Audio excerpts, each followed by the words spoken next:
Fields and Trust is a UK-wide charity established back in 1925, and we work to protect parks and green spaces in perpetuity.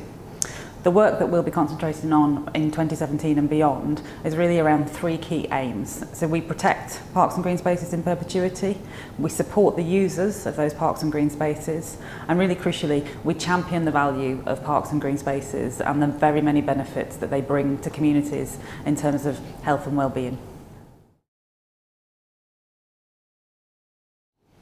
Very good question. It's a very difficult one.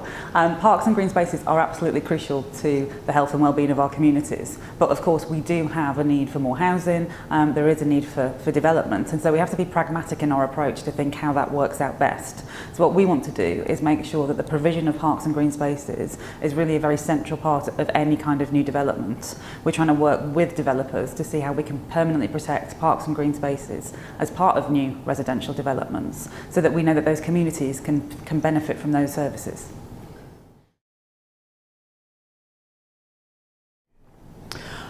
Parks and green spaces, playing fields, children's playgrounds, country parks, nature reserves, we protect all kinds of different spaces, and they are absolutely crucial to the health and well-being of the nation. We can see that the health benefits that are brought by visiting a park at least once a week. So the green dosage of once a week will give you 65% of the health and well-being benefits of participating in a park or green space.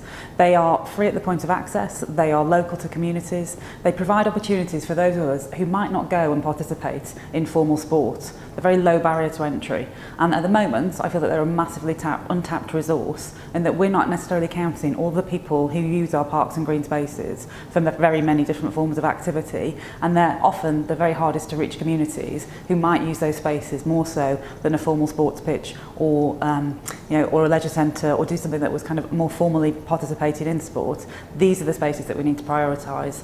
We need to make sure that we protect their future and that we continue to invest in their maintenance.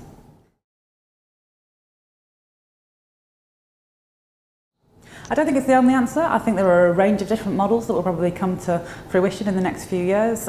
Some parks being outsourced to private companies to run and to maintain. That's definitely happening. We will see things. We will see parks and green spaces transferred to individual community groups to be able to run. There are different benefits that they can have from that. I think one of the really important things is for local authorities to be in a position and to be empowered to be able to represent their parks and green spaces as a net contributor to health and well-being, rather than as a net cost. At the moment, we look at parks and green spaces and say it costs X amount a year to run that park or green space. We don't properly counter that with the value of the benefits that are brought by that park or green space.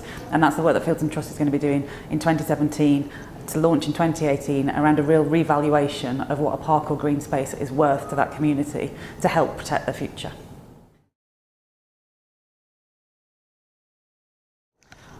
I think my personal highlight from today, thus far, would definitely be kind of the combination of different agencies that are present. I think it's brilliant that we're at a conference run by Y Sports, that we're looking at how we can increase physical activity, and we're properly addressing it through Department of Transport being represented, through Royal College of Physicians being represented. I think it's a real opportunity to see things in the round and not just have practitioners and deliverers of physical activity, obviously absolutely crucial to delivering that activity in communities, but to be able to see where some of those beginning factors start from and how we need to all do a lot more joined up work.